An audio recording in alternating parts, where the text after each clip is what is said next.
They are 2 years that have changed Russia and set the country on a darker path. 2 years of war and heavy casualties, mobilization and mutiny, and repression. Alexei Navalny dead in prison. But the president is looking confident. Vladimir Putin senses the tide may be turning in his favor. But what is his goal?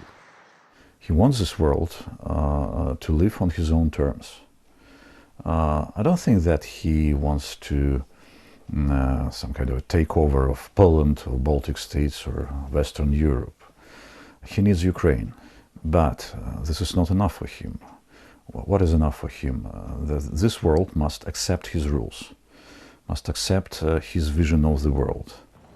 How things have changed. There was a time when Russia and the West were talking about cooperation, partnership. The Putin I met with, did good business with, established the NATO-Russia Council with, is very, very different from this almost megalomaniac at the present moment.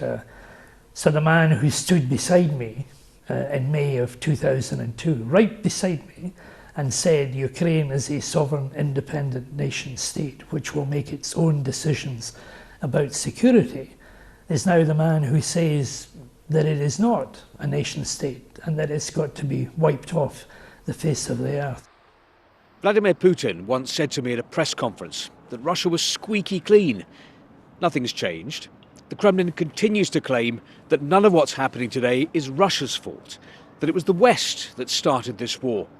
But 2 years ago, it wasn't the West that invaded Ukraine. That was Russia. And how does the Russian public see things? This is the town of Solnechnogorsk, sunny hills near Moscow. The last 2 years of Russia's history, it's all here in the park. The invasion of Ukraine, these Russian soldiers were killed there. They're portrayed as heroes. Graffiti for the Wagner paramilitary group. And flowers, just a few, in memory of Alexei Navalny. For the residents of Sunny Hills, in 2 years, life has changed. Our factories are making things now that we used to buy abroad, and that's good, Lydia says. But I'm sad for the young men, for everyone who've been killed. Marina praises Russian soldiers in Ukraine and then admits she lives in fear her own son may be called up to fight.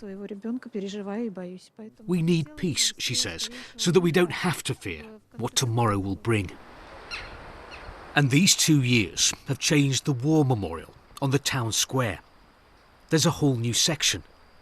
Dozens of names of local men killed in what the Kremlin still calls a special operation, not a war. Steve Rosenberg, BBC News, Moscow.